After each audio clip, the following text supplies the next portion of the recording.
She laughed, thinking the perfect millionaire would never hear her, but he was right behind her, and every word hit him.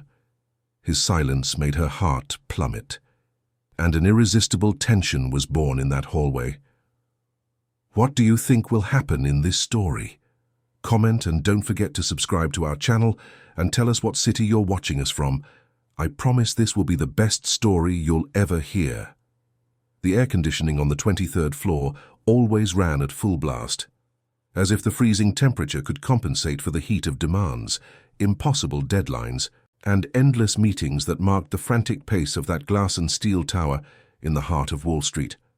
Marina Adams adjusted the beige cardigan over her shoulders and glanced away from her computer screen for an instant, letting her eyes rest on the panoramic view of New York City that stretched out below.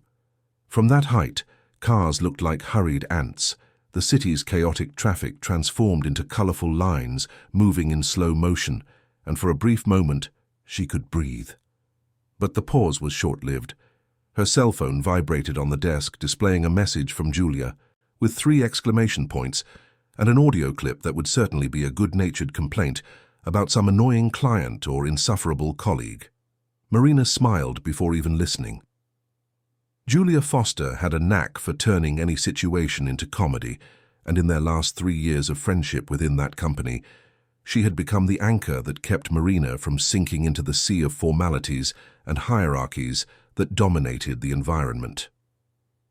Marina worked as a project analyst at Montgomery Investments, one of the most respected financial companies in the country. It was a place where men wore impeccable suits, even on Fridays, and women walked the hallways in sky-high heels and serious expressions, as if carrying the weight of the entire financial market on their shoulders. There, smiling too much was a sign of weakness. Making jokes was almost heresy. And Marina, with her relaxed manner, quick wit, and sharp humor, was an anomaly in that universe. She didn't fit the mold, and that bothered her less than it should have. Perhaps because deep down, Marina always knew that her true strength lay precisely in being different. While her colleagues bowed under pressure with tense faces and deep dark circles under their eyes, she faced challenges with an ironic smile and a joke on the tip of her tongue. Not that the work didn't affect her. It did, greatly. But her way of surviving that dizzying pace was to transform tension into lightness, even when inside she felt her heart racing and her hands sweating before every important presentation. The clock showed 17:40 when Julia appeared at Marina's cubicle with 2 cups of coffee and that mischievous smile that always preceded juicy gossip. Julia had curly hair pulled back in a high bun, dark eyes that sparkled with mischief, and an impressive ability to read people as if they were open books. "Julia, save me from this report," Marina groaned, turning away from the screen and accepting the coffee cup as if it were a gift from heaven. Julia chuckled and pulled up a chair, leaning in conspiratorially. "Leave the report for later. You won't believe what I just heard on the 18th floor." Marina rolled her eyes but couldn't hide her interest. Julia worked in corporate communications and had access to information that circulated through the hallways even before it became official. She was a kind of human radar, picking up every rumor, every suspicious glance, every unspoken tension. "Just tell me before I die of curiosity." Julia leaned in even closer, lowering her voice. "Gabriel is going to close that Millionaire contract with the European company. You know, that project everyone thought was impossible? Well, he did it. They say the meeting was a spectacle of strategy. The guy's a genius." Marina felt something contract in her chest at the name, Gabriel Montgomery, the owner of the company, the man who at 32 had already built an enviable financial empire and become a living legend in New York City's corporate circles. He was everything business magazines loved to feature on their covers. Young, successful, impeccably dressed, with a penetrating gaze that seemed to see through any social mask. And Marina, to her own despair, was not immune to him. Not that she would admit it openly. On the contrary, Marina had developed a defense mechanism as efficient as it was ridiculous. Every time someone mentioned Gabriel Montgomery, she would let out a laugh and make some ironic comment about how such a perfect man surely hid some secret. And the secret she had invented, with a mixture of despair and creativity, was that he probably liked men. It was an absurd lie without any foundation, but it was also armor. If Marina could convince herself that Gabriel Montgomery was completely out of her reach for reasons that had nothing to do with hierarchy or social class difference, perhaps her heart would stop racing every time he passed down the hallway.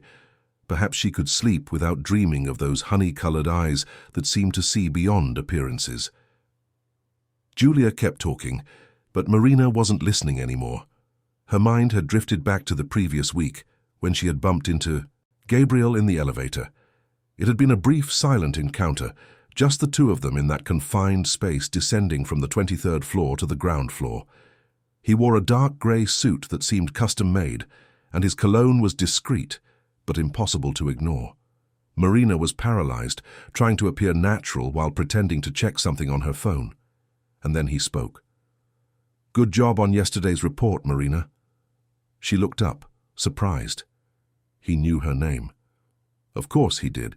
She had worked there for 3 years, but hearing her name spoken in that deep, calm, almost intimate voice was like an electric shock. "Thank you, Mr. Montgomery," she replied, hating the formal tone that had escaped her mouth. He smiled faintly, a minimal, almost imperceptible smile, but one that lit up his eyes for a fraction of a second. "You can call me Gabriel." The elevator doors opened before Marina could formulate any response. He stepped out first, with that upright, confident posture of someone accustomed to commanding, and Marina stood there, alone, her heart beating so hard it felt like it wanted to jump out of her mouth. "Marina!" Julia snapped her fingers in front of her friend's face, bringing her back to the present. "Are you listening to me or did you space out?" "Sorry, I'm just tired," Marina lied, taking a long sip of coffee. Julia studied her with that analytical gaze she knew so well. "You're acting strange. Did something happen?" "Nothing, I just want to finish this report and go home for a hot bath." Julia didn't seem convinced, but let it go. Changing the subject, "Did you see the new executive who arrived today, Veronica Stone? They say she came from a huge multinational and will lead the new international project. The woman is stunning, looks like she stepped off a runway." Marina frowned. She hadn't heard of any new executive, but then again, she wasn't one to pay attention to that kind of movement. Julia, on the other hand, knew everything before everyone else. "And there's more," Julia continued with that tone of someone saving the best for last. "She's going to work directly with Gabriel. They say the two already knew each other from some international event." Marina felt a strange pang in her chest, something between jealousy and irritation. It was ridiculous. She had no right to feel jealous. Gabriel Montgomery wasn't hers, never would be, and she herself had spent the last few months spreading the rumor that he probably wasn't even interested in women. "Good for her," Marina replied, trying to sound indifferent. Julia stared at her with a mischievous smile. "Are you still sticking with that crazy theory that Gabriel is gay?" Marina rolled her eyes. "It's not a theory, Julia. Just look at him. No straight man is that impeccable. The guy looks like he stepped out of a magazine, it's obvious." Julia burst out laughing. "You say that because you don't want to admit you're completely in love with him." "I'm not in love with anyone," Marina retorted, feeling her face flush. "I just think he's handsome, which is different. And anyway, he's completely out of my league, so it doesn't matter." Julia shook her head, amused. "One day you'll stop sabotaging yourself, my friend. But until then, keep deceiving yourself. It's entertaining to watch." They laughed together, and Marina felt some of the tension dissolve. Julia had a gift for making everything lighter, even the uncomfortable truths Marina preferred not to face. The rest of the afternoon passed at a monotonous pace. Marina finished the report, replied to a few emails, and tried not to think about Gabriel Montgomery. But it was useless. He occupied a permanent space in her mind, like a melody that refused to leave her head. And the more she tried to ignore him, the more present he became. At 18:30, Marina turned off her computer and picked up her bag. The office was already emptier, with only a few colleagues finishing urgent tasks. She walked down the hallway towards the elevator, eager to escape that cold environment, and returned to her small apartment in Greenwich Village, where she could finally take off her heels, put on comfortable pajamas and watch some silly series until she fell asleep. That's when she heard Julia's voice behind her. "Marina, wait!" She turned and saw her friend running down the hallway with an animated expression on her face. "Marina, you won't believe it. I just found out Gabriel is giving a lecture tomorrow morning to the team about the new projects. Everyone will be there, and they say he's going to do a different, more interactive dynamic. It's going to be amazing." Marina sighed. "Great. Another opportunity to pretend I'm paying attention while I'm actually trying not to look at him too much." Julia chuckled. "You're impossible, but admit it's exciting. Watching Gabriel speak, commanding the room, being brilliant. It's thrilling." Marina didn't answer, but deep down she knew Julia was right. Seeing Gabriel Montgomery in action was a disturbing experience. He had a magnetic presence, a way of speaking that captivated everyone in the room. It was impossible not to be affected by it. The two entered the elevator together, and as they descended, Julia kept talking about office rumors, about the new executive who had arrived, about the changes that were coming. Marina listened with half her attention, her thoughts already far away, in that dangerous territory where she allowed herself to imagine impossible scenarios. What if Gabriel Montgomery wasn't as unattainable as she imagined? What if, by some absurd miracle, he felt something for her? Marina shook her head, pushing the thought away. It was crazy.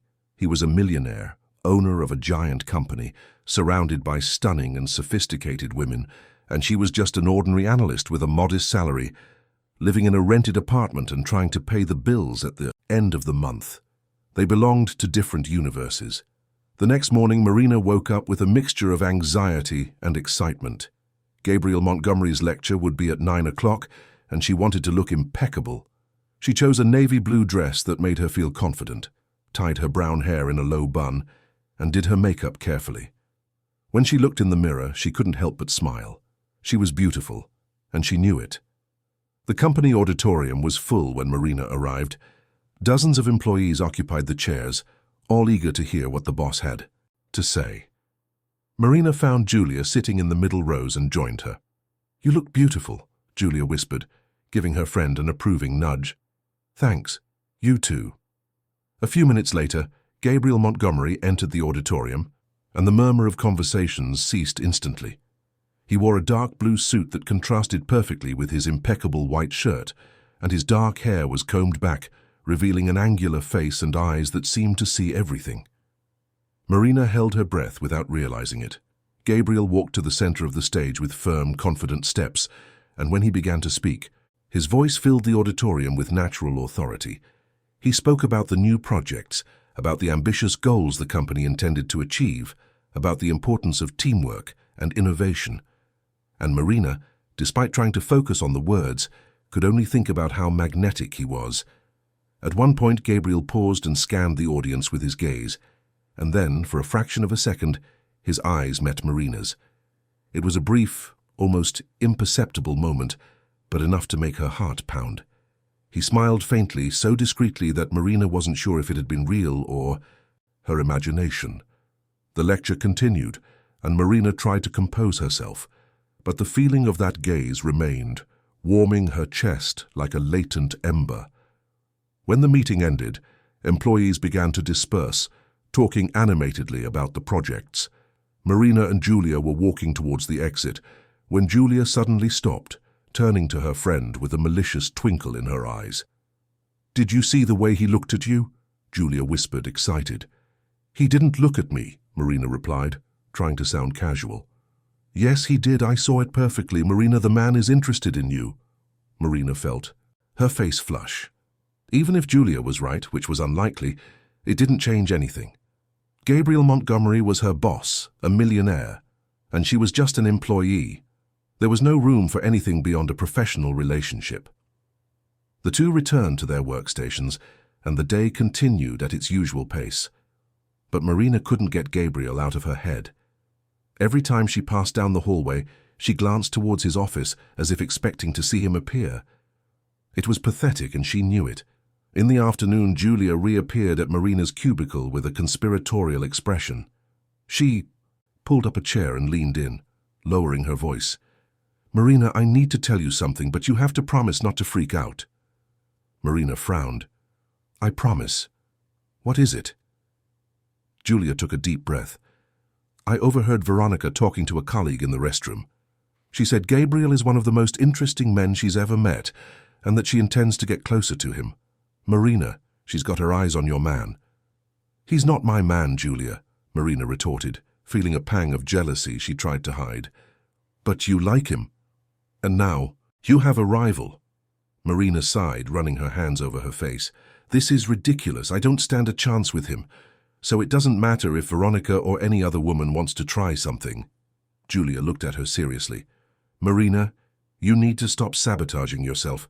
You're amazing, intelligent, funny, beautiful. Why do you insist on thinking you're not good enough? Marina had no answer for that.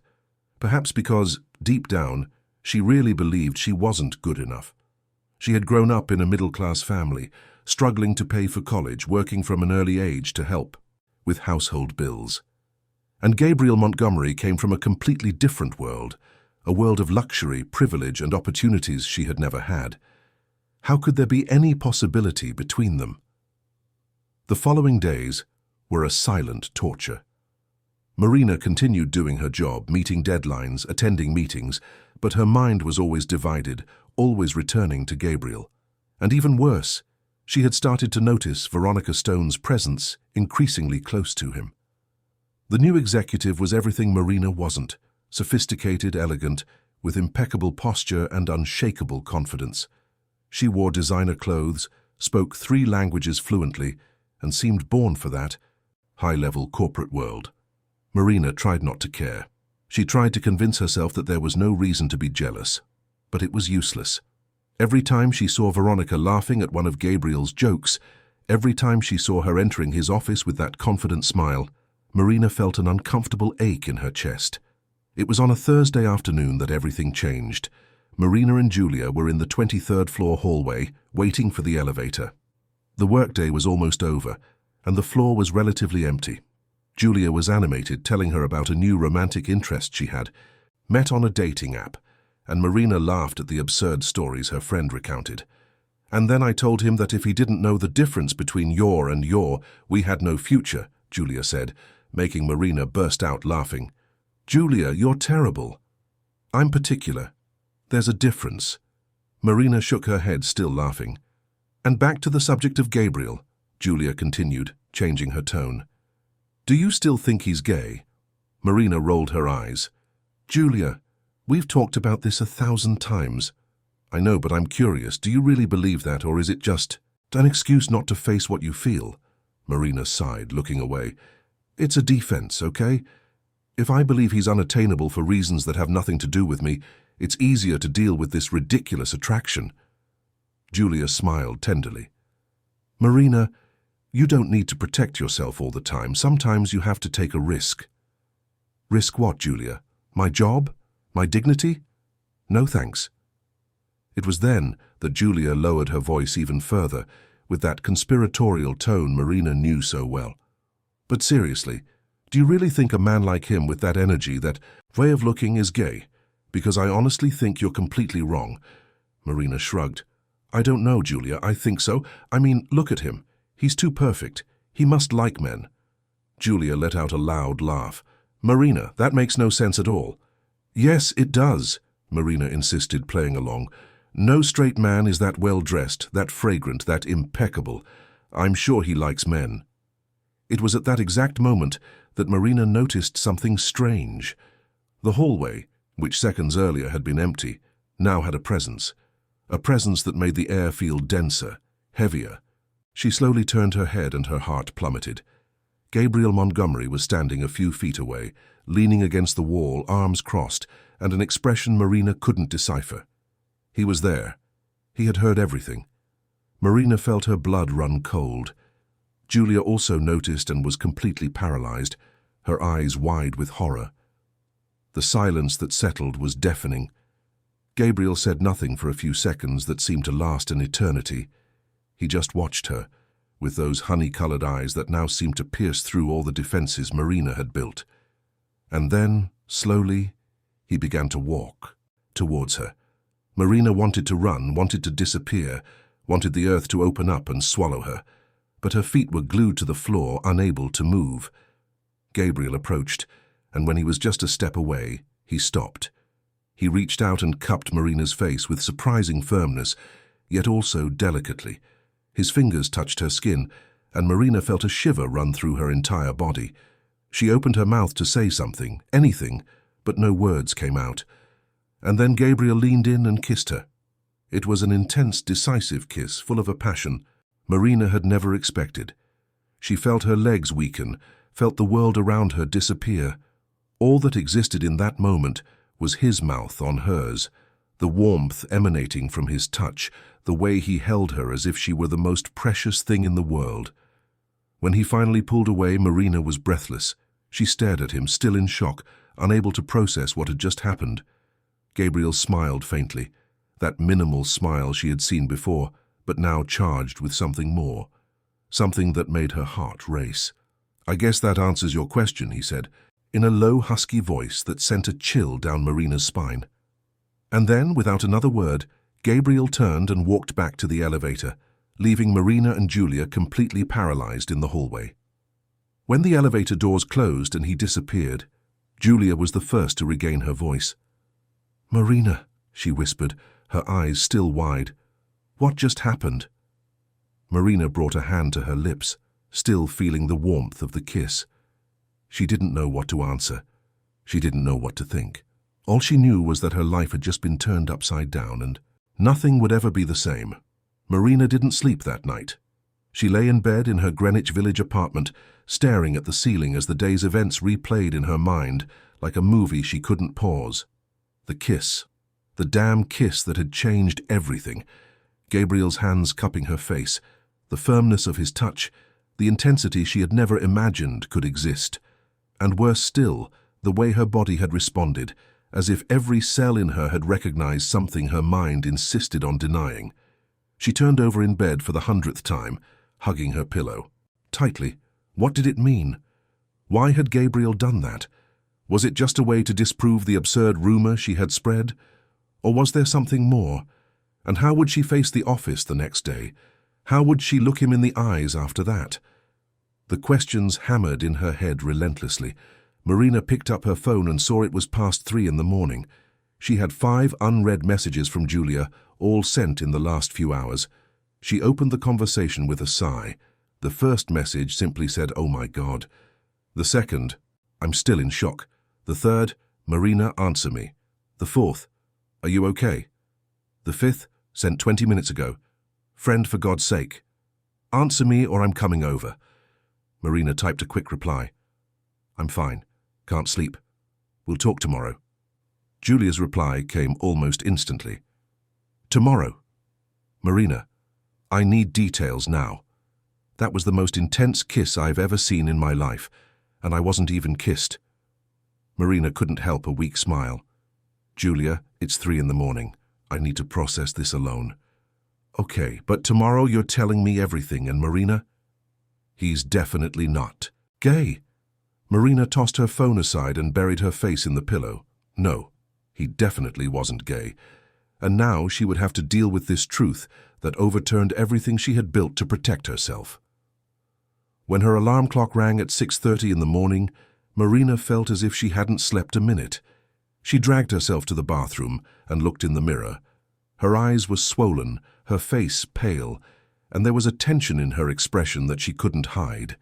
She took a long shower, letting the hot water fall over her tense shoulders, trying to gather strength to face the day. She chose a discreet outfit, a black suit that made her feel more shielded, as if the color could hide the vulnerability she felt.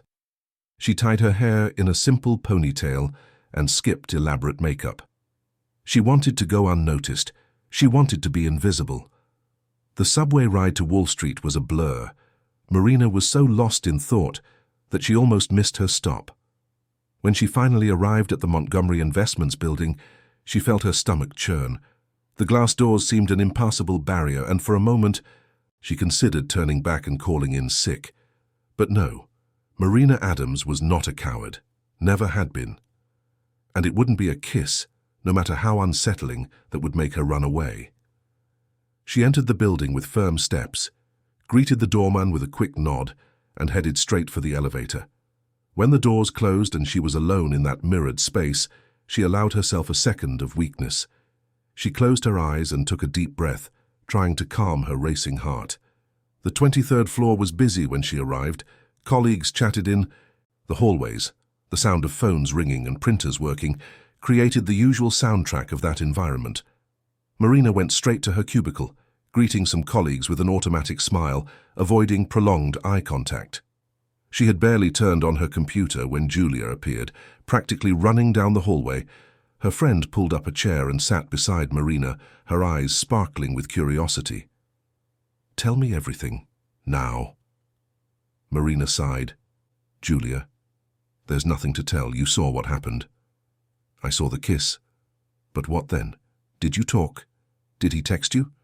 How are you feeling?" Marina shook her head. "We didn't talk. He left right after. And I don't know how I feel. I'm confused, Julia. Very confused." Julia gently took her friend's hand. "Marina, that wasn't just any kiss. That was a kiss from a man who feels something.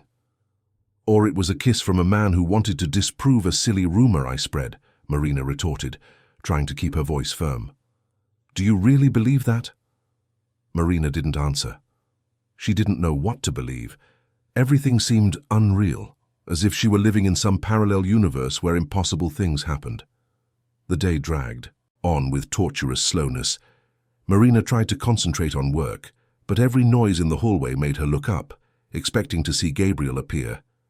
Every time the phone rang, her heart pounded. But the hours passed without him giving any sign of life. At 11 o'clock, Marina went to the pantry to get coffee and almost bumped into Veronica Stone. The executive was impeccable as always, wearing a white dress that accentuated her tanned skin and perfectly aligned dark hair. She smiled at Marina with a practiced friendliness. "Marina, isn't it? We haven't been formally introduced yet. I'm Veronica." Marina shook the hand she offered, forcing a polite smile. "Nice to meet you. Welcome to the company." "Thank you. I'm loving the atmosphere here. And Gabriel has been very attentive to me." Marina felt a pang in her chest at that, but kept her expression neutral. "That's good." Veronica tilted her head slightly as if analyzing Marina. "I've heard very good things about your work. Gabriel mentioned you're one of the best analysts on the team." Marina blinked, surprised. "He said that?" "He did. It seems he keeps a close eye on you." There was something in Veronica's tone. That made Marina uncomfortable. It wasn't exactly hostility, but there was a layer of something she couldn't quite identify. Curiosity? Challenge? Marina didn't know. "It's his kindness," Marina replied, grabbing her coffee cup and preparing to leave. "Certainly," Veronica said, still with that enigmatic smile. "See you around, Marina." When Marina returned to her desk, she felt a strange weight in her chest. There was something about Veronica that deeply bothered her, but she couldn't put her finger on exactly what it was. The rest of the morning passed without further incident, and Marina was beginning to believe she might survive the day without seeing Gabriel, when her internal phone rang at 1400. She answered without thinking, and the voice of the executive assistant from the floor above sounded on the other end of the line. "Marina, Mr. Montgomery would like to speak with you. Could you please come up to his office?" Marina's heart plummeted. "Please, not now. Not yet." She wasn't ready. "Of course. I'll be right up," she replied, trying to keep her voice steady. She hung up the phone with trembling hands and looked around. Julia was in a meeting on another floor. There was no one to rescue her. Marina took a deep breath, smoothed her black blazer and stood up with all the dignity she could muster. The 25th floor was reserved for executive management. It was a place Marina rarely frequented, with wider hallways, thicker carpets, and an atmosphere of power that intimidated even the most confident. She walked to Gabriel's office, announced herself to the secretary, and was allowed to enter. Gabriel stood behind his desk, looking out the panoramic window that offered a spectacular view of New York City. He wore a gray suit that perfectly fitted his athletic body, and even from behind he exuded a presence that made Marina want to run and stay at the same time. "Come in, Marina," he said without turning. She took a few more steps and stopped in the middle of the room, her hands clasped in front of her body.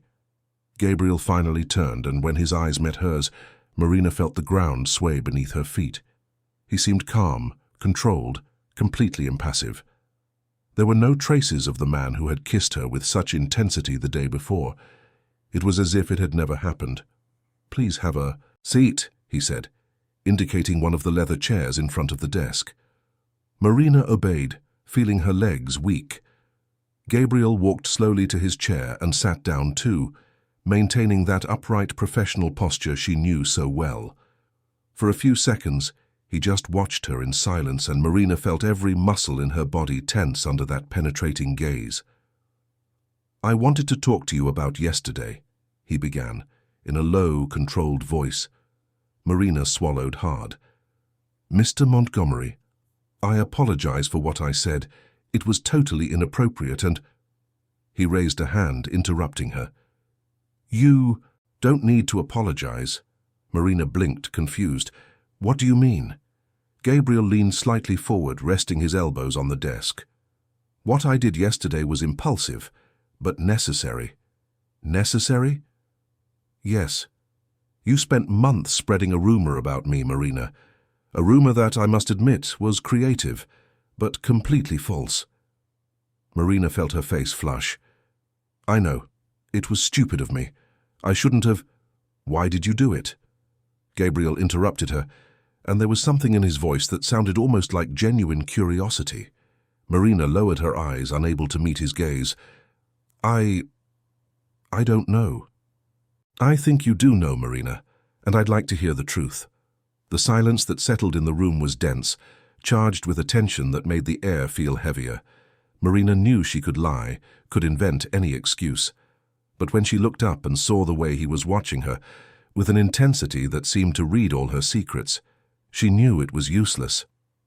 "I did it because it was easier," she confessed, her voice low. "It was easier to believe you were out of my league, for reasons that had nothing to do with me." Gabriel said nothing for a moment. He just continued watching her, and Marina swore she saw something changing in his eyes, something that made her feel exposed and protected at the same time. "And now?" he asked.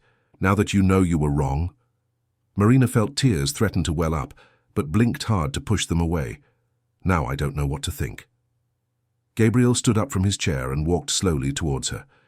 Marina felt her heart pound, felt every step he took reverberating in her chest.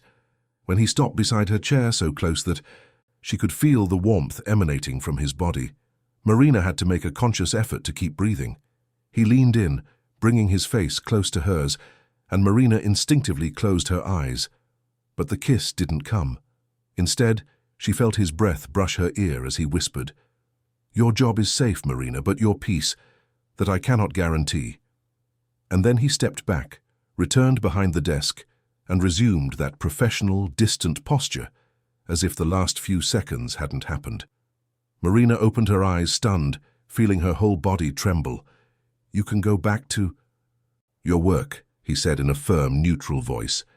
Marina stood up with difficulty, her legs shaky. She walked to the door in a state of shock, but before leaving, she turned to look at him one last time. Gabriel was again facing the window, hands in his pockets, as if she were no longer there. Marina left the office, closed the door behind her, and leaned against the hallway wall, trying to catch her breath. What had just happened? Those words, that proximity, that veiled provocation. Gabriel Montgomery was playing a game with her, and Marina didn't know if she was prepared for it.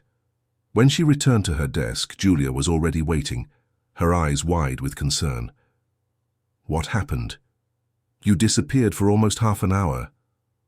Marina slumped into her chair, running her hands over her face. "Julia, I don't know what's happening anymore. He called me into his office, talked about yesterday's kiss, and then said my job was safe, but my peace wasn't." Julia's eyes widened even more. "He said that. Exactly that. Marina, the man is interested in you. Obviously interested." Marina shook her head. "Or he's just amusing himself. Julia, he's my boss. He has millions in the bank. I'm just an ordinary employee. Why would he be interested in me?" "Because you're amazing, Marina. When are you going to understand that?" Marina didn't answer. She didn't know how to answer. Everything seemed too confusing, too complicated. And worse still, she couldn't stop thinking about that whisper in her ear, that proximity that had made her feel things she wasn't ready to admit. The following days were a mixture of tension and expectation. Gabriel continued to act completely professionally in meetings, greeting her with a polite nod, but without any sign of what had happened between them. Marina tried to focus on work, but it was impossible. Every time she saw him, her body reacted involuntarily, as if recognizing something her mind still struggled to deny.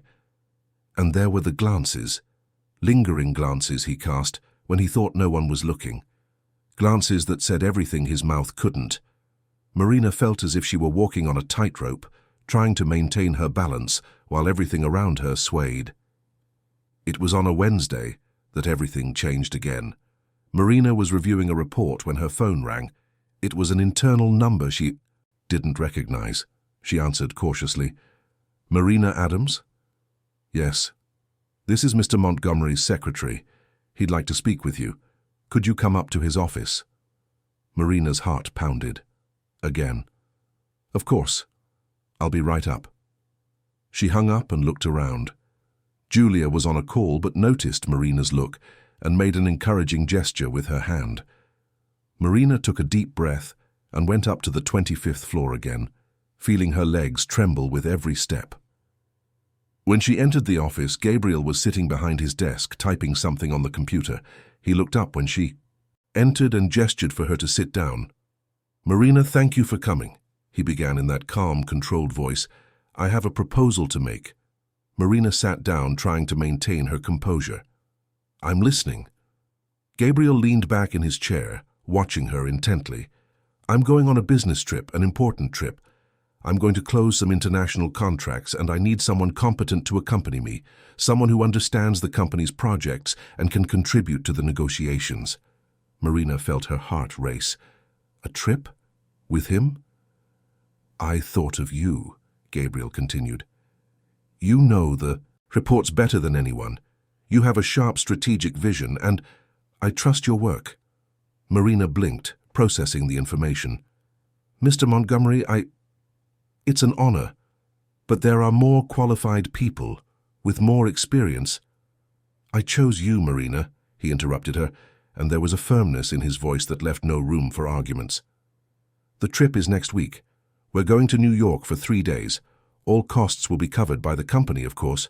Are you in?" Marina knew she should refuse. She knew that accepting that trip would be entering dangerous territory, full of emotional traps. But when she looked into Gabriel's eyes and saw that intensity that completely disarmed her, she knew she couldn't say no. "I accept," she replied, her voice firmer than she felt. Gabriel smiled, a small but genuine smile that lit up his eyes for an instant. "Great. My secretary will give you all the details. Prepare well. It's going to be an intense trip." The way he said that last word sent a shiver down Marina's spine. She left the office in a state of semi-shock, returned to her desk and could barely process what had just happened. When she told Julia, her friend almost screamed with excitement. "Marina, a trip to New York with him, that's not work, my friend, that's an invitation." "Julia, it's a business trip," Marina tried to argue, but her own voice sounded unconvincing. "Believe that if you want. But I'll tell you one thing. You're going to come back from this trip completely different." Marina didn't answer, but deep down she knew Julia was right.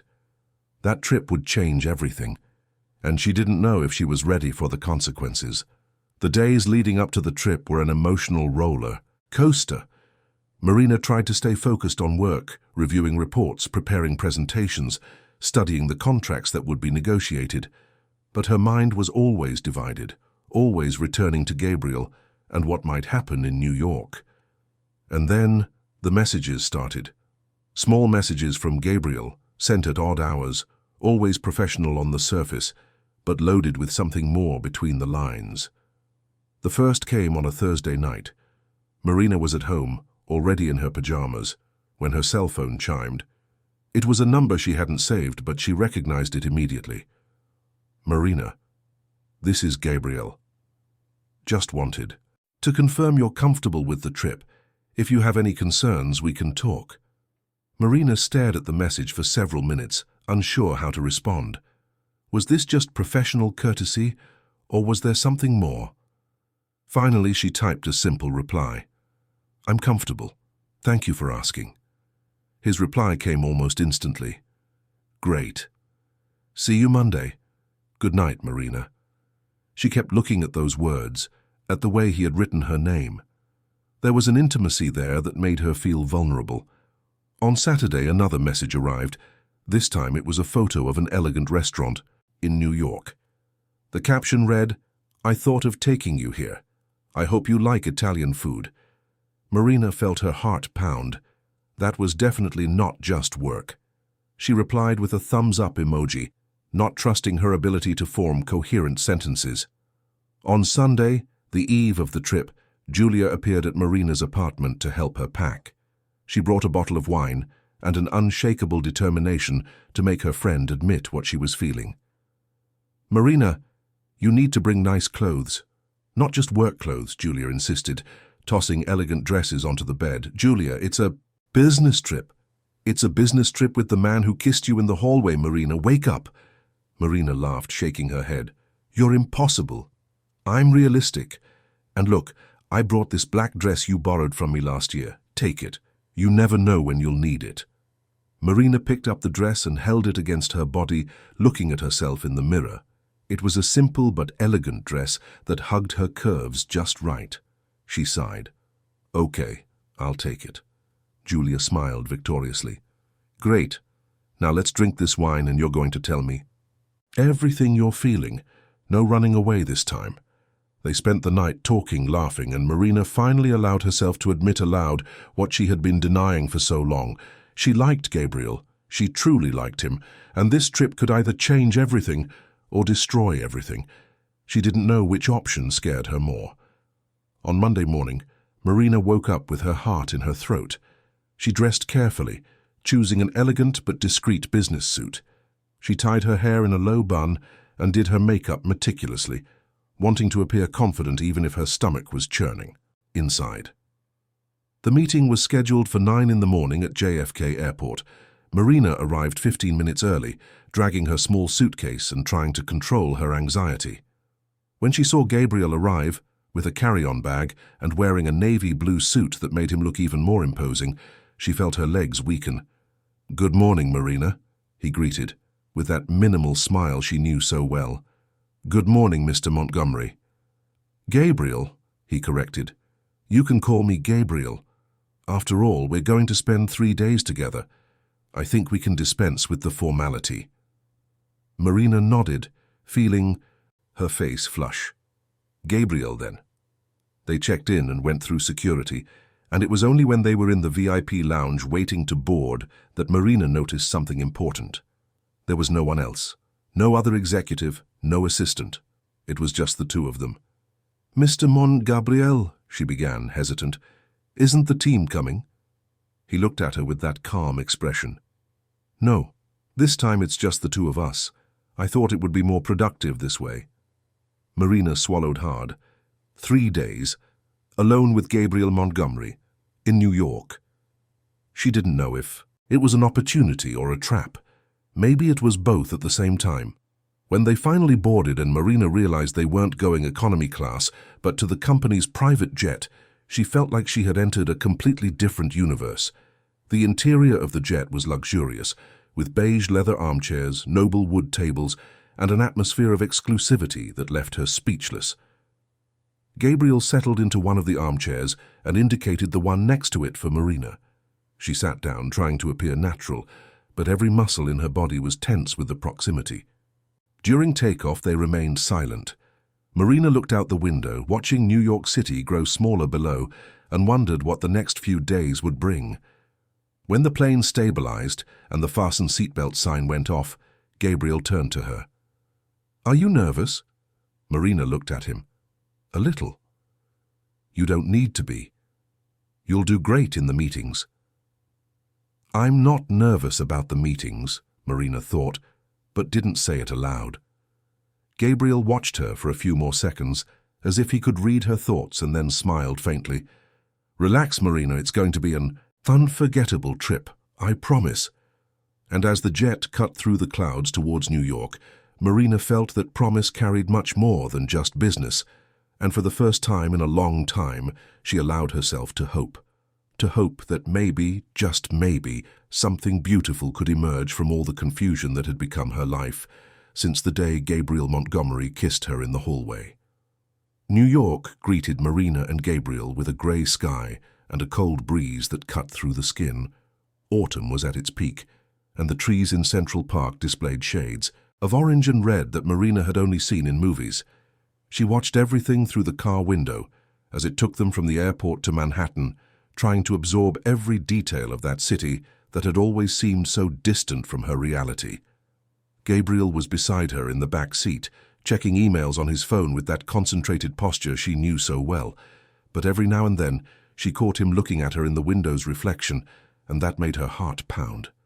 The hotel was everything Marina imagined a luxury hotel in Manhattan would be. The lobby had soaring ceilings, crystal chandeliers that seemed to cost more than her entire apartment, and a red carpet that swallowed the sound of footsteps. Gabriel walked to the counter with the confidence of someone accustomed to frequenting such places, while Marina stood a little behind, feeling out of place in that universe of wealth and sophistication. "Mr. Montgomery, what a pleasure to have you with us again," the receptionist said with a professional smile. "Your suite is ready, and for the lady we have also prepared the best we have." Marina blinked. Separate suites. Of course. She didn't know whether to feel relief or disappointment. Gabriel took the keys and turned to her. "Shall we go up? You must be tired from the trip. We can meet in the lobby at 7 for dinner. Tomorrow we have our first meeting at 9. Marina nodded, taking her key. Perfect. They went up in the elevator together, and Marina discovered that their suites were on the same floor, just a few doors away from each other. Gabriel accompanied her to her room door, and as Marina unlocked it, he gently held her arm. "Marina." She turned, and the proximity almost made her lose her balance. Gabriel was so close that she could see the small lines around his eyes, could smell the cologne that had become all too familiar. "I just wanted to say I'm glad you agreed to come. Your presence here means a lot to me." Before Marina could reply, he released her arm and walked towards his own suite, leaving her standing there, heart racing and 1,000 unanswered questions. When Marina entered the room, she had to stifle a gasp of admiration. The suite was enormous, with a king-size bed covered in impeccable white sheets, dark wood, furniture, a balcony overlooking the city, and a marble bathroom that looked like it came straight out of a decorating magazine. She threw her suitcase onto the bed and let herself fall beside it, closing her eyes for a moment. What was she doing there? In New York, staying in a luxury hotel, about to have dinner with a man who made her feel things she didn't even know were possible. Marina knew she was entering dangerous territory, but at the same time, she couldn't deny that a part of her was excited. For the first time in years, she felt alive in a way that went beyond the mechanical routine of work. She took a long bath, letting the hot water relax her tense muscles. Then she began to get ready for dinner. She chose a dark blue dress that Julia had insisted she bring, let her hair fall in soft waves, and did her makeup carefully. When she looked in the mirror, she saw a version of herself that rarely appeared. Confident, beautiful, ready to face whatever came. At exactly 7 o'clock, Marina went down to the lobby. Gabriel was already waiting, leaning against one of the marble columns, wearing a black shirt without a tie and dress pants. He seemed more relaxed than in the office, less formal, and that made him even more attractive. When he saw her, his eyes swept over Marina from head to toe, and she saw something change in his expression, a silent approval that made her blush. "You look beautiful," he said, with a sincerity that took her breath away. "Thank you. You look good, too." Gabriel smiled faintly. "Good? Is that the best you can do?" Marina laughed, feeling some of the tension dissolve. "I was trying to be professional." "Forget professional for tonight, Marina. Here now we're just two people having dinner together." They walked through the streets of Manhattan, and Gabriel took her to a discreet but elegant Italian restaurant hidden on a side street in Soho. The place was intimate, with dim lights, well-spaced tables, and an atmosphere that invited whispered conversations. Marina felt transported to another world, far from the pressure of the office, far from the hierarchies and unspoken rules. During dinner, they talked about everything but work. Gabriel spoke about his childhood in a family of entrepreneurs, about the pressure of taking over the family business at a young age, about how he sometimes felt he had lost part of his youth, trying to prove he was worthy of the surname he carried. Marina was surprised by the vulnerability he showed, so different from the controlled and impassive man she saw in the office. "And you?" Gabriel asked, taking a sip of wine. "What was it like growing up as the irreverent Marina who defies all corporate rules?" Marina laughed. "I don't defy all rules, just the ones that don't make sense. And many of them don't, do they?" She nodded. "I grew up in a simple family. My father was a mechanic, my mother a teacher. We never had a lot of money, but we had plenty of love. They taught me to work hard, not to accept less than I deserved, and never to lose my sense of humor, even on difficult days." Gabriel watched her intently, and Marina felt that he was really listening, not just waiting for his turn to speak. "I admire that about you," he said. "Your authenticity. In an environment where everyone wears masks, you refuse to hide who you are." Marina felt her chest tighten at those words. "Sometimes I wonder if that's a virtue or a flaw." "It's definitely a virtue," Gabriel replied, holding her gaze. "And it's one of the things that attracts me most to you." The silence that followed was loaded with meaning. Marina felt the air catch in her throat, felt the world around her disappear until only the two of them existed in that small Italian restaurant in New York. She wanted to say something, anything, but the words refused to come out. It was Gabriel who broke the moment, signaling for the waiter to bring the check. "Shall we take a walk? The night is beautiful." They walked through the illuminated streets of Manhattan, passing expensive shop windows, street artists playing jazz, tourists taking pictures. Gabriel didn't try to hold her, but walked so close that their shoulders brushed from time to time, and each accidental touch sent waves of electricity through Marina's body. When they returned to the hotel, it was past midnight. They went up in the elevator together in silence, and when they reached their floor, Gabriel accompanied her to her suite door once more. "Thank you for dinner," Marina said, looking for her key in her bag. "It was an incredible night." "It's not over yet," Gabriel replied, with a tone in his voice that made Marina look up. "What do you mean?" He approached, closing the distance between them until Marina's back was against the door. Gabriel raised a hand and brushed a strand of hair from her face, letting his fingers slide along her jawline. "I've wanted to do this all night," he whispered, and then he kissed her. But this time it wasn't like that impulsive kiss in the office hallway. This kiss was slow, deep, full of a contained passion that finally found space to express itself. Marina melted against him, wrapping her arms around his neck, feeling Gabriel's hands slide down the curve of her back. When they finally separated, both were breathless. Gabriel rested his forehead against hers, closing his eyes. "Good night, Marina," he said, his voice hoarse. And then, before she could reply, he stepped back and walked towards his own suite, leaving Marina there, trembling, with his taste still on her lips. Marina entered her room and leaned against the door, trying to process what had just happened. Her entire body vibrated, her heart pounded, and she knew she wouldn't be able to sleep after that. The next morning arrived too quickly. Marina woke up to her alarm clock at 7, feeling as if she had only slept a few minutes. She took a quick shower, dressed in an elegant business suit, and tried to mentally prepare herself for the day. Important meetings lay ahead, and she needed to stay focused. Gabriel knocked on her door at 8:30, and when Marina opened it, he was impeccable as always, wearing a dark grey suit and that confident posture she admired. But there was something different in his eyes, an intensity that wasn't there before. "Ready?" "Ready." They went downstairs together and had a quick breakfast in the hotel restaurant. The first meeting was in an office building a few blocks away, and they walked, enjoying the crisp autumn morning. The meeting was intense. Gabriel negotiated with a European investment firm, and Marina was impressed by his ability to lead conversations, to read between the lines, to know exactly when to push and when to retreat. She contributed with data and analyses whenever necessary, and realized that Gabriel genuinely valued her, listening to her opinions and incorporating them into strategies. When they left the meeting, it was already noon, and the contract was practically closed. Gabriel smiled at Marina in the elevator. "You were incredible in there." "You too. It was impressive to see you in action." Gabriel watched her for a moment. "Marina, I didn't bring you here just for work. You know that, don't you?" Marina felt her heart pound. I imagined." "Then why did you agree to come?" "Because I wanted to," she admitted, her voice low. "Because I wanted to be close to you."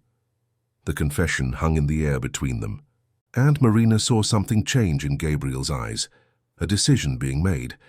But before he could say anything, the elevator stopped and the doors opened in the lobby. And it was there, standing at the building entrance, that Marina saw something that made her blood run cold.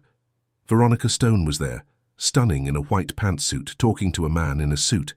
And when she looked up and saw Gabriel and Marina together, her face lit up with a smile that didn't reach her eyes. "Gabriel, what a surprise to find you here." Gabriel seemed genuinely surprised. "Veronica, what are you doing in New York?" "I came to sort out some matters regarding the partnership with the company that just closed a contract with you," she explained, walking towards them with calculated steps. "I just left a meeting right here in this building." What a coincidence. Marina knew it wasn't a coincidence. There was something too calculated about the way Veronica had appeared there, the way she looked at Gabriel with that practiced smile. "Marina, good to see you too," Veronica said, turning to her with what seemed like forced friendliness. "It must be quite an experience working so closely with Gabriel, isn't it?" "It's been very productive," Marina replied, keeping her voice firm. "I'm sure," Veronica said, and there was something in her tone that made Marina uncomfortable. Gabriel, always polite, invited Veronica to lunch with them, and Marina felt her stomach sink. The rest of the day would be torture, and it was. Veronica monopolized the conversation during lunch, talking about international contacts, business opportunities, important people she knew. She addressed Gabriel primarily, but every now and then she cast glances in Marina's direction, as if assessing a potential threat. Marina tried to maintain her composure, but felt increasingly out of place. Veronica belonged to that world of luxury and sophistication, spoke the language of international business fluently, wore designer brands, and moved with unshakable confidence. And Marina, however competent she was at work, felt like an intruder. When they finally said goodbye to Veronica, Marina was emotionally exhausted. Gabriel noticed. "Are you okay?" "I am. Just tired." "Marina, don't let Veronica affect you. She's an excellent executive, but that doesn't diminish who you are in any way." Marina forced a smile. "I know." But the truth was, she didn't know. Veronica's presence had stirred up all the insecurities Marina fought to keep buried. And worse still, she had noticed the way Veronica looked at Gabriel with an interest that went far beyond professional. The afternoon passed in a blur of meetings and negotiations. When they returned to the hotel, Marina was exhausted. She went straight to her room, claiming she needed to rest before the evening event. Gabriel had mentioned there would be a corporate gala, a networking event with executives from various companies, and that they would need to attend. Marina took another shower and began to get ready. She chose the black dress that Julia had insisted she bring, an elegant dress that accentuated her silhouette without being exaggerated. She let her hair fall in natural waves, did her makeup carefully, and when she looked in the mirror, she tried to gather the confidence she felt slipping away. The gala was held in the hotel's ballroom, and when Marina went downstairs, she was impressed by the grandeur of the event. There were hundreds of elegantly dressed people, live music, waiters serving champagne, and an atmosphere of luxury that intimidated her. She searched for Gabriel with her eyes and found him talking to a group of executives near the bar. When he saw her, his eyes lit up, and he excused himself from the group to go to her. "You look stunning," he said, and there was a sincerity in his voice that made Marina blush. "Thank you. You look very good too." Gabriel wore a black tuxedo that seemed custom-made for him, and Marina had to make a conscious effort not to stare. He offered his arm. "Shall we?"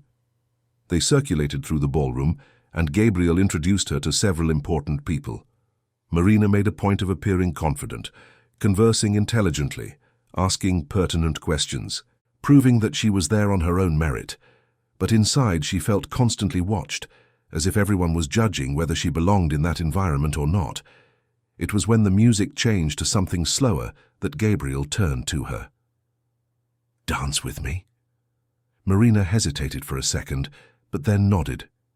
Gabriel led her to the center of the dance floor and pulled her close, one hand holding hers, the other resting on her back. They began to move to the rhythm of the music, and Marina felt the world around her disappear. Gabriel held her closer than protocol required, and Marina didn't care. She rested her head against his shoulder, closing her eyes, allowing herself to simply feel. She smelled his cologne, felt the warmth emanating from his body, the steady beat of his heart against hers. "Marina," Gabriel whispered, leaning in so his lips brushed her ear, "I need to ask you something." She looked up to meet his eyes. "What? Did you really believe that lie? That I was gay?" Marina felt her face flush. "Gabriel, I want the truth." Marina took a deep breath, knowing there was no escaping that conversation. "No, I never truly believed it."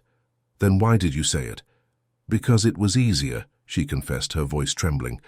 "Because if I convinced myself that you were out of my league for reasons that had nothing to do with me, I wouldn't have to face the fact that I was completely in love with you." The music continued playing around them, but for Marina, everything had stopped. She had just confessed her feelings in the rawest, most honest way possible, and now she could only wait for his reaction. Gabriel stopped dancing. He held her chin, forcing her to look into his eyes. "In love?" Marina nodded, tears threatening to well up. "Yes, and I know it complicates everything. I know you're my boss, and there are 1,000 reasons why this is a terrible idea, but I can't pretend I don't feel it anymore." Gabriel said nothing for a long moment. He just watched her, and Marina swore she saw all the emotions passing through his eyes. And then, in the middle of that crowded ballroom, he kissed her. It was a gentle kiss, almost reverent, full of a tenderness Marina didn't expect. When they separated, Gabriel rested his forehead against hers. "Marina, I'm also in love with you. I have been for months, and this whole trip was an excuse to spend more time with you away from that suffocating office." Marina felt the tears finally stream down, but this time they were tears of relief, of happiness. Gabriel wiped them away with his thumbs, smiling in a way she had never seen before. "Let's get out of here," he whispered. They left the ballroom discreetly and went up to their floor. Gabriel accompanied her to her suite door, and when Marina opened it, he entered with her, closing the door behind them. "Are you sure?" he asked, giving her a chance to back out. Marina didn't hesitate. "I am." And then they surrendered to each other, not just physically, but emotionally. It was intense, passionate, and at the same time full of a tenderness that surprised Marina. Gabriel treated her as if she were precious, whispering sweet words in her ear, kissing every inch of her skin, as if he were memorizing every detail. When they finally lay side by side, exhausted and content, Marina nestled into Gabriel's chest, listening to the steady beat of his heart. For the first time in a long time, she felt complete.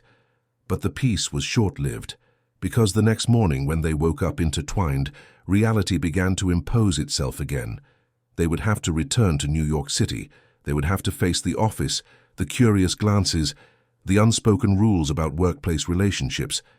And even worse, they would have to deal with Veronica Stone, who Marina was sure wouldn't give up so easily. Gabriel noticed the tension returning to Marina's body. "Hey," he said, turning her face to look at him, "we'll figure it out. Together." Marina wanted to believe that. She wanted to believe that the love they felt was strong enough to overcome all obstacles, But a part of her knew that the most difficult days were yet to come. They spent their last day in New York, finalizing contracts and preparing documentation. Veronica appeared once more, this time inviting herself to dinner with them. Marina noticed how she asked subtle questions, how she tried to extract information about the dynamic between her and Gabriel, how her eyes evaluated every gesture, every exchanged glance. When they finally boarded the plane back to the States, Marina felt a mix of relief and apprehension. The trip had been transformative, but now came the consequences. How would they handle it at the office? How would they maintain professionalism when all Marina wanted was to be close to him? Gabriel held her hand during takeoff, and that simple gesture was enough to calm some of her worries. They would face whatever came, together. But Marina had no idea that the approaching storm would be much worse than she could ever imagine, and that Veronica Stone was only just beginning to show her true intentions. The return to New York City was marked by a silent tension that hung in the air. Marina looked out the window of the private jet, watching the clouds glide below, and felt the weight of reality approaching with every mile that brought them closer to home. In New York, they had created a bubble, a private universe where only the two of them existed. But now they would have to face the office, the curious glances, the inevitable gossip. Gabriel was sitting beside her, working on his laptop, but every now and then he reached out and intertwined his fingers with hers as if to remind her that she wasn't alone, and Marina held that hand as if it were an anchor, trying to convince herself that everything would be all right. When the plane landed at JFK, it was late afternoon. The New York sky was overcast, threatening rain, and the city's chaotic traffic greeted them with its usual symphony of horns and engines. Marina immediately felt suffocated by the familiarity of that chaos. Gabriel dropped her off at her Greenwich Village apartment, and before she got out of the car, he cupped her face with both hands and kissed her with an intensity that took her breath away. "Tomorrow will be difficult," he said, his forehead resting against hers, "but remember that we're in this together. Whatever happens, we face it together." Marina nodded, trying to absorb the strength he was trying to convey. When she entered her apartment, Julia was already waiting, sitting on the sofa with a bottle of wine, and that look of someone dying of curiosity. "Tell me everything, now." Marina dropped her suitcase to the floor and threw herself onto the sofa beside her friend. "Julia, I don't even know where to begin." "Start with the kiss. Was there a kiss?" Marina felt her face flush. "There was more than a kiss." Julia's eyes widened. "Marina Adams, you—" Marina nodded, and Julia let out a cry of excitement that must have woken the neighbors. "Tell me everything, every detail." They spent hours talking. Marina recounted the romantic dinners, the confession at the gala, how Gabriel had made her feel special in a way she had never experienced before. But she also spoke about her insecurities, about Veronica, about the fear of what lay ahead. Julia listened attentively, and when Marina finished, she gently took her friend's hand. "Marina, you deserve to be happy, and if Gabriel makes you happy, then it's worth fighting for no matter what happens." Marina wanted to believe that. She needed to believe. The next morning, Marina woke up with a knot in her stomach. She dressed with extra care, choosing a business suit that made her feel confident, and headed to the office with her heart racing. When she arrived on the 23rd floor, she immediately noticed that something was different. Colleagues looked at her with strange expressions. Some averted their gaze when she passed, others whispered among themselves. Marina felt a shiver run down her spine. Did they already know? Had someone seen them in New York? Julia appeared at her cubicle as soon as she arrived, her face pale. "Marina, we need to talk, now." They went to the pantry, and Julia closed the door behind them. "There's a rumor circulating, a nasty rumor." Marina felt her stomach sink. "About me?" "About you and Gabriel. Someone spread that you two are having an affair, and that you only went to New York because you're involved with him. Marina, they're saying you're using Gabriel to get promotions." Marina felt her blood run cold. "Who? Who's spreading this?" Julia paused. "No one knows for sure, but—" "Marina, I overheard Veronica talking to someone from HR yesterday afternoon. She seemed very interested in knowing about the company's policies on relationships between superiors and subordinates. Of course, Veronica. Marina should have guessed.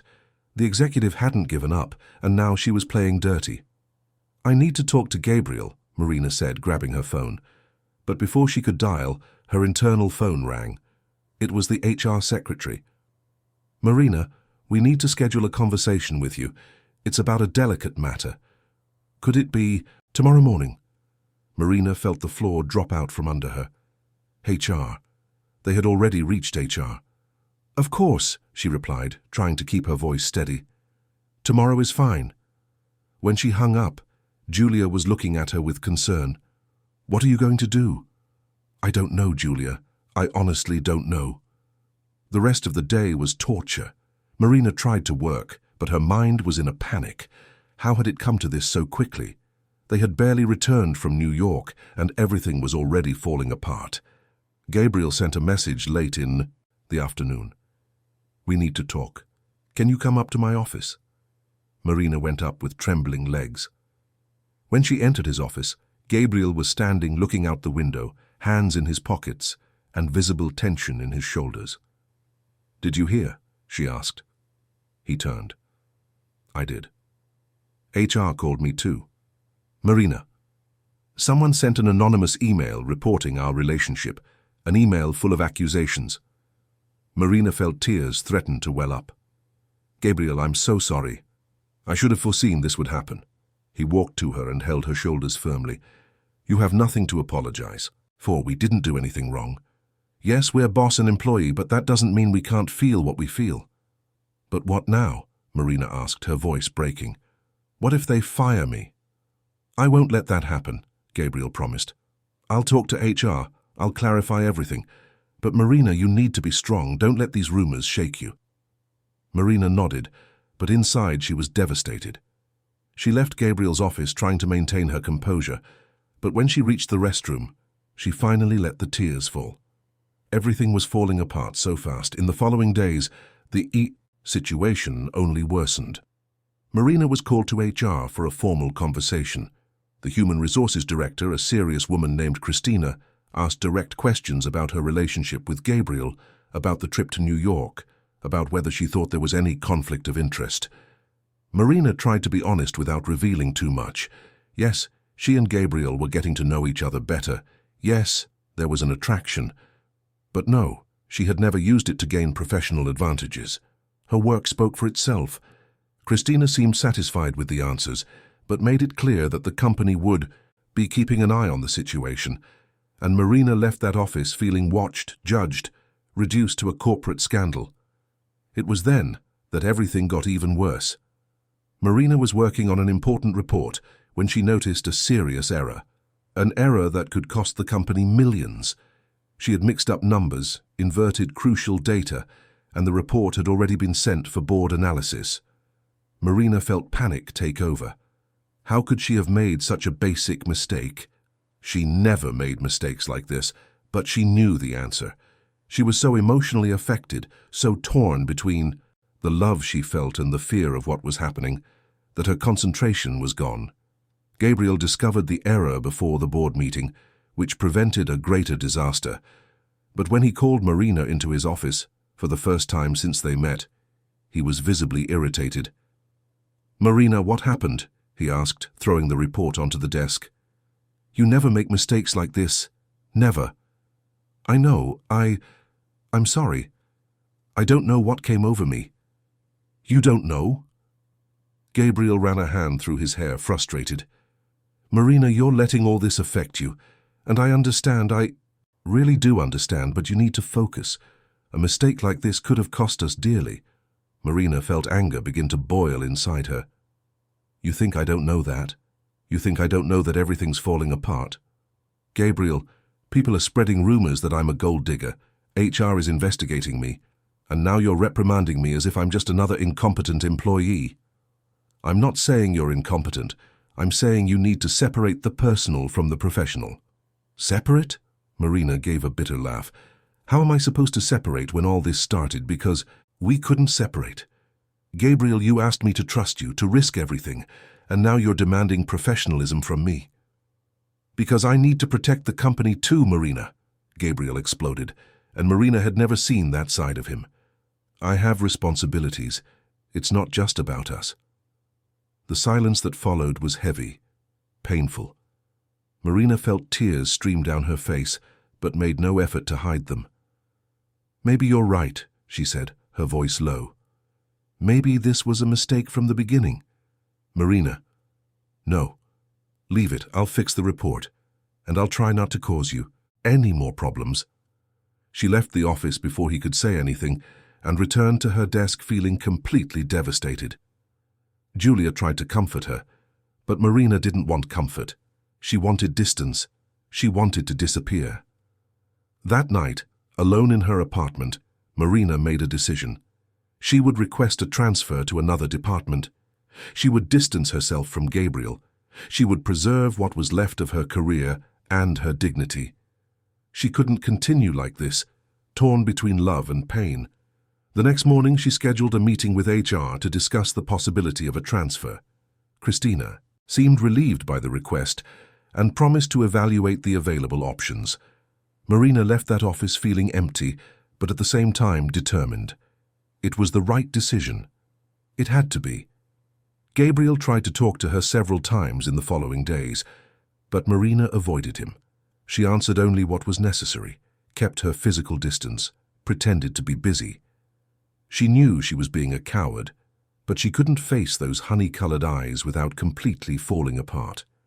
It was then that something happened that changed everything. An important contract mysteriously disappeared from the company's archives. It was a valuable contract, with confidential information about international negotiations, and Marina had been the last person to access the room where the contract was stored. The accusation came swiftly and brutally. Someone had seen Marina leaving that room the night before. Someone had registered her access in the security system, and now all eyes were on her. Marina was called to HR again, but this time the conversation was completely different. Christina was serious, almost hostile. Marina, can you explain why you accessed the confidential archives room last night? Marina felt panic.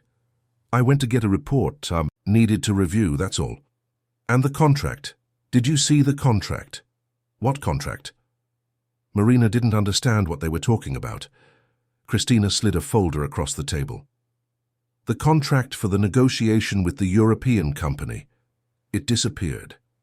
And you were the last one to access that room. Marina felt the floor drop out from under her. I didn't take any contract. I didn't even know there was a contract there. But Christina didn't seem convinced. The situation was worsening with every second. Marina knew she looked guilty, knew all the evidence pointed to her. And even worse, she knew who was behind it. Veronica. Gabriel learned of the accusation and immediately went to HR. Marina had never seen him so furious. This is absurd, he declared. Marina would never do something like that. She is one of the most honest employees this company has. But the evidence, Mr. Montgomery, Christina argued.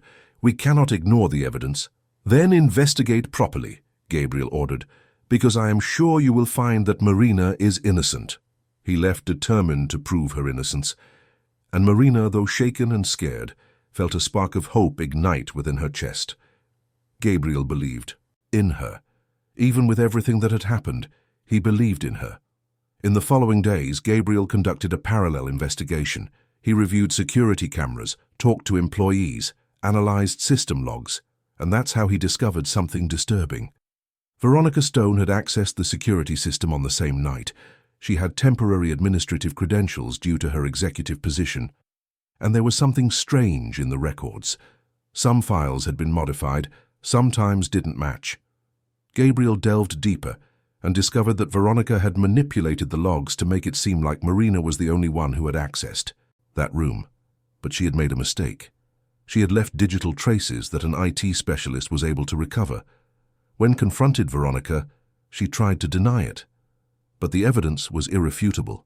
She had stolen the contract to incriminate Marina, hoping that this would permanently distance Marina from Gabriel. The truth came out like a bombshell. Veronica was immediately fired and would face legal consequences for her actions. Marina was completely exonerated, and HR formally apologized for the hasty accusation. But for Marina, the victory came with a bitter taste. She had been publicly humiliated, accused of something she didn't do, and pushed to her emotional limit. And all for what? For falling in love with the wrong person at the wrong time. When Gabriel finally managed to speak with her, days after the revelation, Marina was different. There was a hardness in her eyes that hadn't been there before. "Marina, I'm so sorry.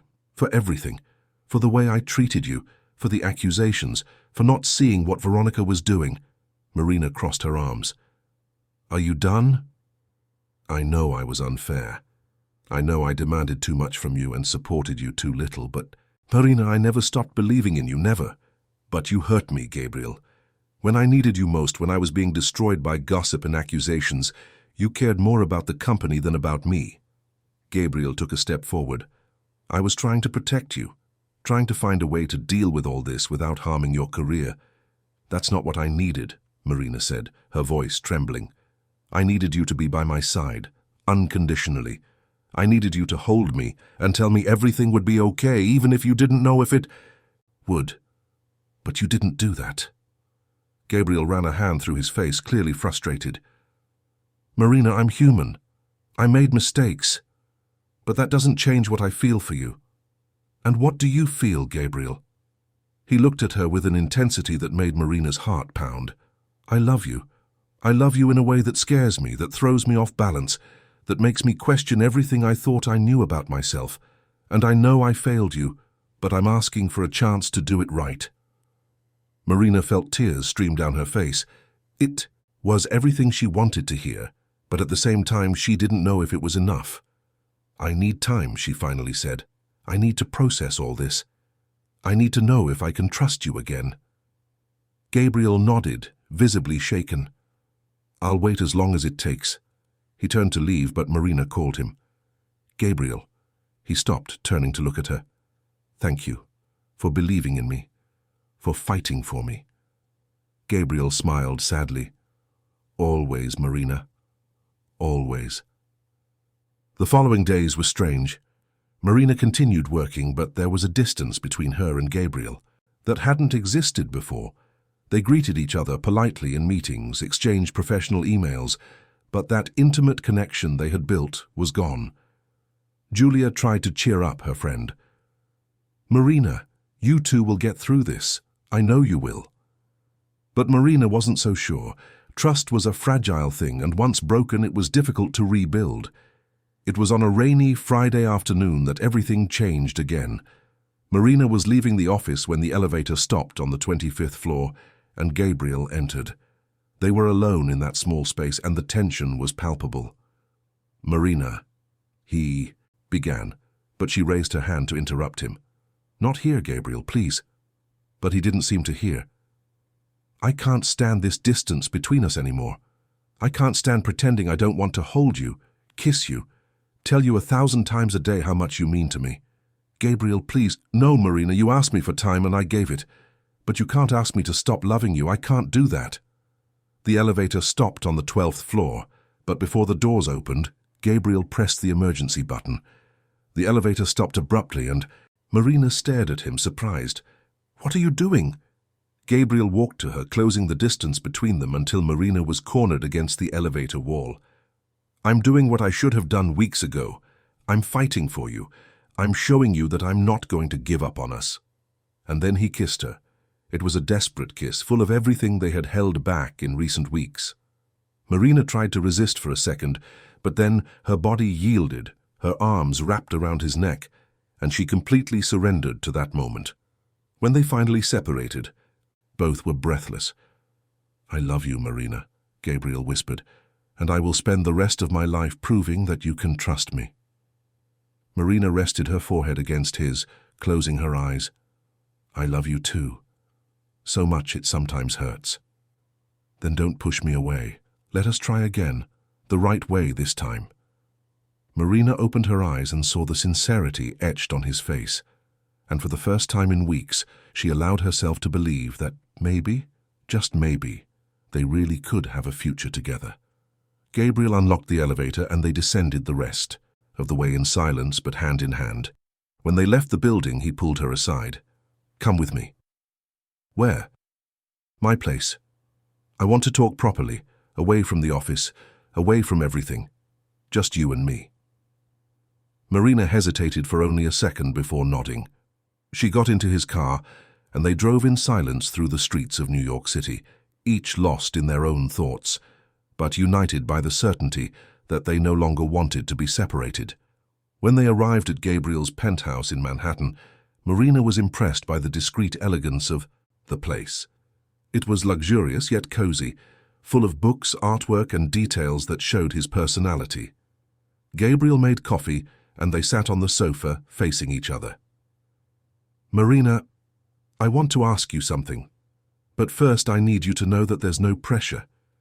If you say no, I'll understand and we'll continue however you prefer." Marina felt her heart race. "What is it?" Gabriel held her hands. "I want you to move in with me." Marina's eyes widened, completely surprised. "Move in with you? Yes, I want to wake up with you every day. I want to have breakfast together. I want to hear about your day. I want to be there when you need me. But Marina," he squeezed her hands, "this only works if you trust me. Truly. No masks, no running away, no lies to protect yourself."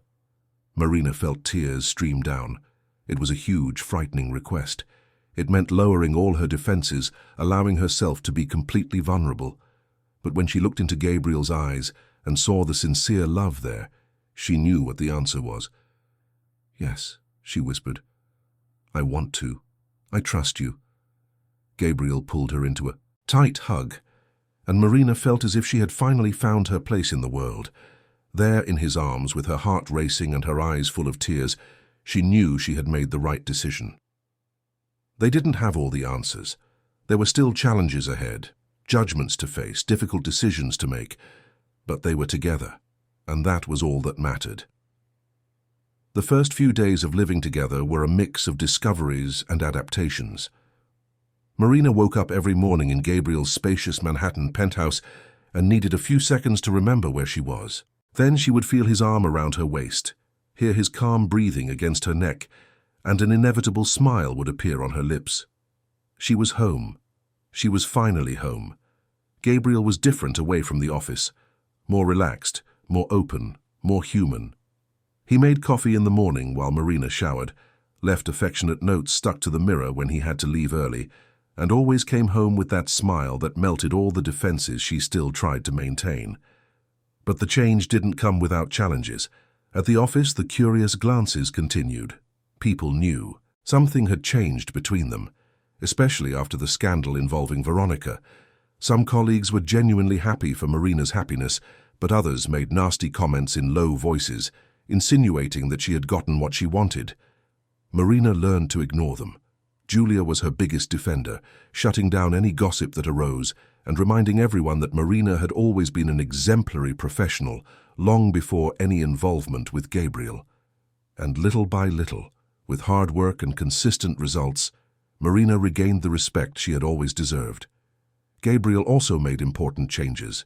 He called a meeting with the entire leadership team and made it clear that his relationship with Marina was serious and that any form of harassment or inappropriate comment directed at her would be treated with maximum severity.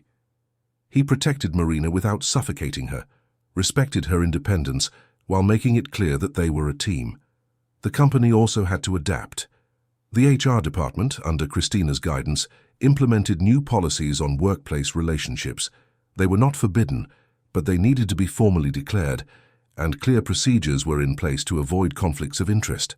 Marina and Gabriel were the first to sign the necessary documents, making everything official and transparent. It was on a sunny Saturday morning, 3 months after Marina had moved into the penthouse, that Gabriel woke her with a soft kiss on the forehead. "Wake up, sleepyhead. I have a surprise for you."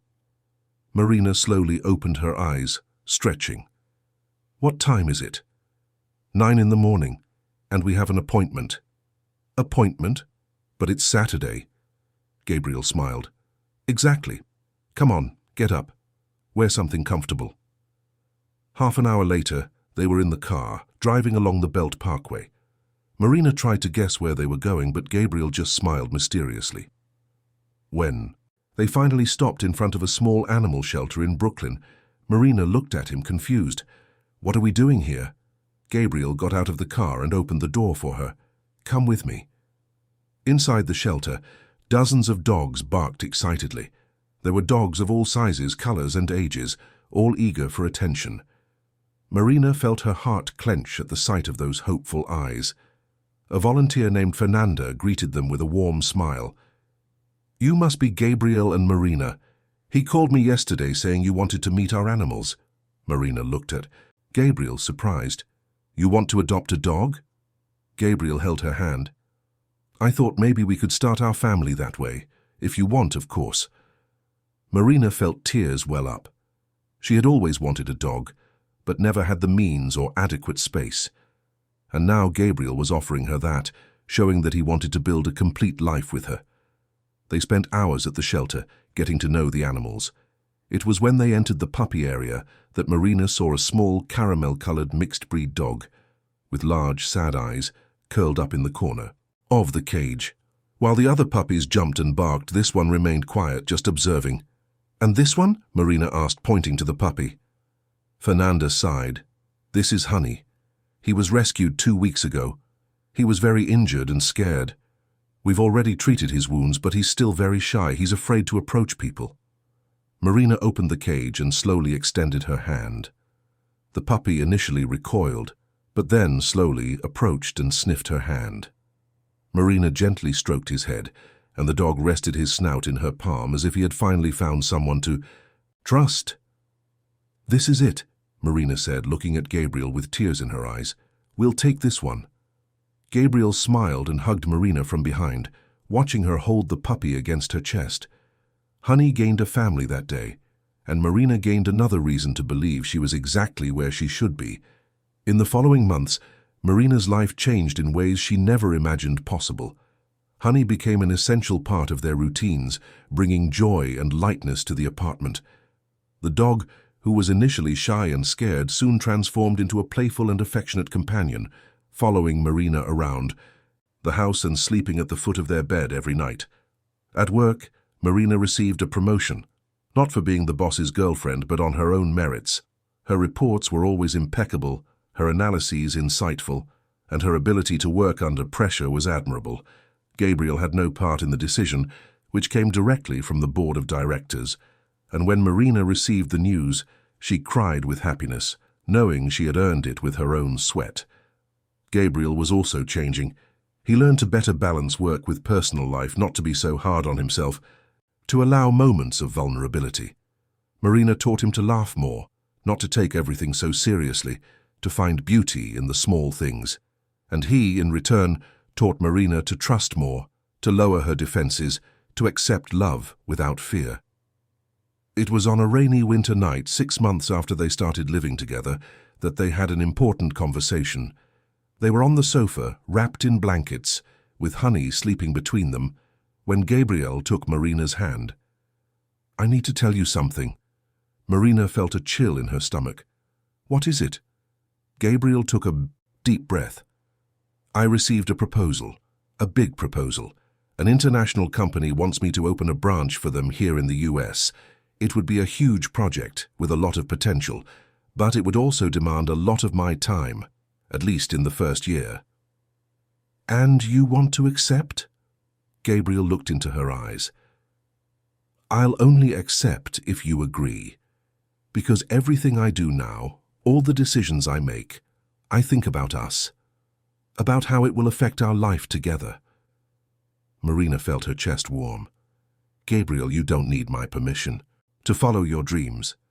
But I need your support," he corrected, "and I need to know that you'll be with me even on difficult days." Marina cupped his face with both hands. "I'll be with you always, on all days, easy or difficult, because that's what we do. We face everything together." Gabriel smiled and kissed her with a tenderness that made her melt. So he accepted the proposal, and Marina was by his side every step of that new challenge. The following months were intense. Gabriel worked long hours, and Marina made sure to be present, supporting, encouraging, reminding. him to take care of himself. They learned to value every moment together, however brief, a shared breakfast before work, a tight hug when they came home at night, a walk with Honey in the park on Sundays. It was during one of these walks that Marina realized how much she had changed. She looked at Gabriel throwing a ball for Honey, saw the genuine smile on his face, and felt deep gratitude for everything they had built together. A year earlier, she was a woman who hid her feelings behind jokes, who invented lies to protect herself from vulnerability, and now she was someone who loved openly, who trusted, who allowed herself to be happy. "Gabriel," she called, and he turned to look at her. "Yes? I just wanted to thank you." "Thank me for what?" "For teaching me that it's possible to love without fear, for showing me that I deserve to be happy, for fighting for me when I was ready to give up." Gabriel walked to her and pulled her into a tight hug. "I should be thanking you. You taught me how to live, Marina. Before you, I just existed. I worked, fulfilled obligations, did what was expected of me. But you taught me to truly live, to laugh, to dream, to feel." They stood there, embracing in the middle of the park, with Honey running in circles around them, and Marina knew that this was one of those moments she would cherish forever in her memory. Months passed, turning into a full year since they had started living together.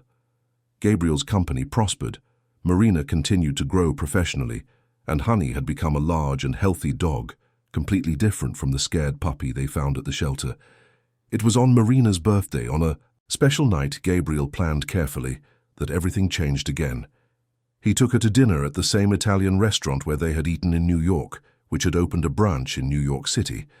The food was delicious, the atmosphere romantic, and Marina was radiant in a red dress Gabriel had bought her as a gift. When the waiter brought dessert, Marina noticed something different. In the center of the plate, along with the lava cake, there was a small blue velvet box. She looked at Gabriel, who was standing beside the table with a nervous smile on his face. "Marina Adams," he began, and his voice trembled slightly. "A year and a half ago, you entered my life in a completely unexpected way. You annoyed me, challenged me, made me question everything I thought I knew about myself. And then you kissed me back in that hallway, and my life was never the same." Marina felt the tears begin to fall. Gabriel knelt beside the table, took out the small box, and opened it, revealing a simple but beautiful ring with a discreet diamond that sparkled under the soft restaurant light. "You taught me to truly love. You taught me that vulnerability is not weakness, that laughter is as important as work, and that sometimes the best things in life come from the riskiest choices. I can't imagine my life without you. I don't want to wake up without you by my side. I don't want to face challenges without your hand in mine. I don't want to grow old without you making me laugh with your terrible jokes." Marina laughed through her tears. "Marina Adams, will you marry me?" The silence that followed lasted only a few seconds, but for Gabriel it probably felt like an eternity. Marina looked at the man kneeling in front of her, the man who had fought for her, believed in her, loved her in every possible way, and there was no doubt in her heart. "Yes," she whispered, "1,000 times yes." The entire restaurant applauded as Gabriel slipped the ring onto her finger and pulled her into a passionate kiss. It was a movie moment, a fairy tale. But it was real. It was theirs. The following months were spent planning the wedding. Marina wanted something simple, intimate, with the people who truly mattered. Gabriel completely agreed. They chose a small estate outside New York City, with flowering gardens and a beautiful view for the ceremony. Julia, of course, was the maid of honor and spent months helping Marina with all the details. She cried when Marina asked her to be her bridesmaid, saying that Marina was like a sister to her and that she had never seen her friend so happy. The wedding day dawned sunny and warm, typical of a New York spring. Marina woke up at Julia's house, where she had spent the night to uphold tradition. She was nervous, but it was a good nervous, full of anticipation and joy.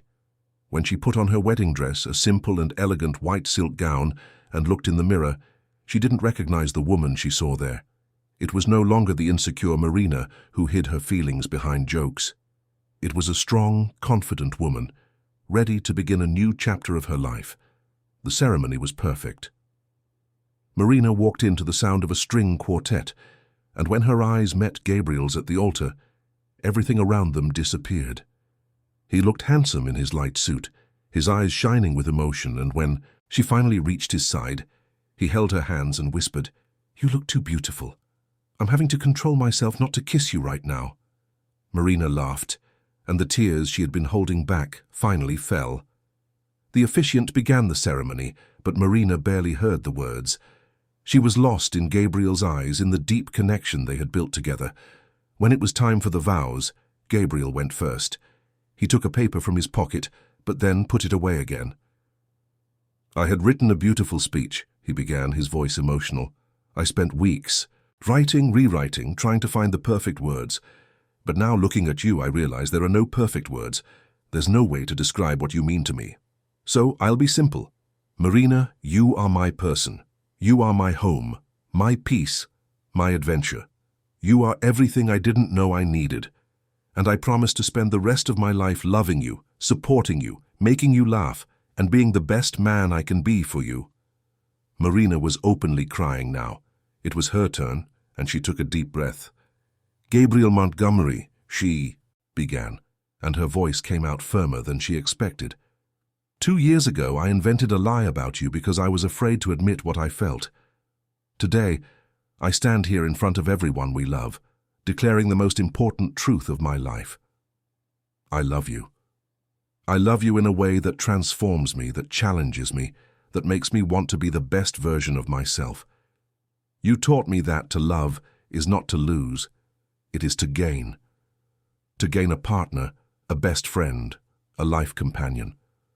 And I promise to love you every day, in good times and bad, in joy and sorrow, today and always."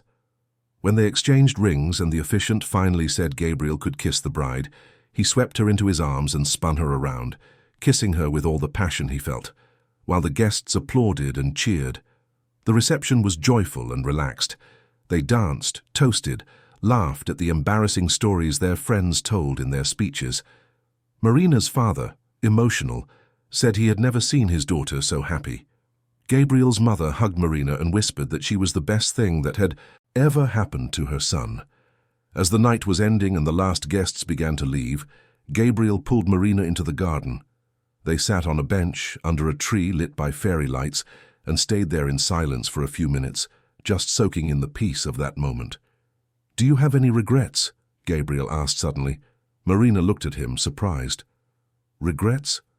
Of everything that happened, the difficulties, the judgments, having to fight so hard for this."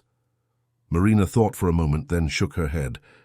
"None, because every difficulty brought us here, and I wouldn't change anything if it meant not being exactly where I am now with you." Gabriel pulled her into a long, deep kiss. "I love you, Marina Montgomery." Marina smiled against his lips. "I'm still not used to the new last name. You have the rest of your life to get used to it." And she did. The rest of her life with Gabriel, building a family, facing challenges, celebrating victories, loving unconditionally. The years that followed were full of happy moments and also challenges. They bought a bigger house when they decided to expand their family. Marina discovered she was pregnant 3 years after the wedding, and Gabriel's cry of joy when she told him the news was one of the most beautiful moments she had ever witnessed. The pregnancy was smooth, and when little Sophia was born, with almond-shaped eyes like her father's and her mother's mischievous smile, Marina felt her life was complete. Gabriel was a devoted father, waking up in the middle of the night to help with the baby, changing diapers without complaining, singing lullabies in an off-key voice that made Marina laugh. 2 years later came Theo, an energetic boy who kept the house constantly moving. Honey, who was already an elderly dog, adored the children and became their official protector, following them around the house and sleeping beside their crib every night. Marina continued working, now as a director of strategic projects. She had proven her worth countless times and was respected throughout the company. Gabriel, in turn, had expanded his businesses and become one of New York City's most influential entrepreneurs. But for him, nothing was more important than the family he had built with Marina. On a special night, 10 years after that first kiss in the Montgomery Investments hallway, Gabriel and Marina were on their home's terrace, watching the stars after putting the children to bed. Honey was lying at their feet, very old, but still faithful. "Do you remember that day?" Gabriel asked suddenly. "Which day?" "The day I heard you say I was gay." Marina burst out laughing. "How could I forget? It was the day my life completely changed." "Do you have any idea how shocked I was?" Gabriel laughed. "I spent months trying to understand why you were spreading that. And then I realized it was your way of protecting yourself." "It was," Marina admitted.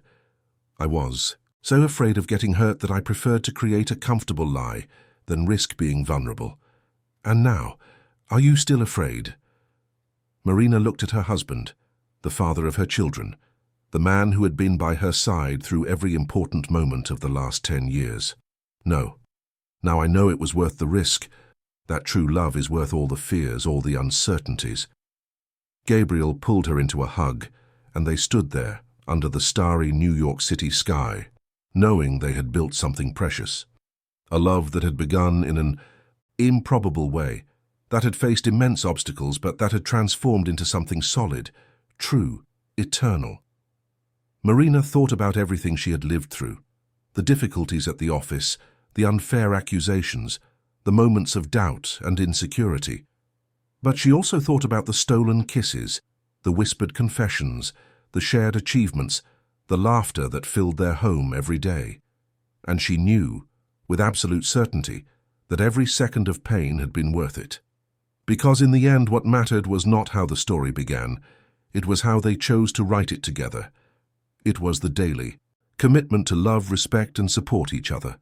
It was the family they built, the values they passed on to their children, the legacy of love they would leave to the world.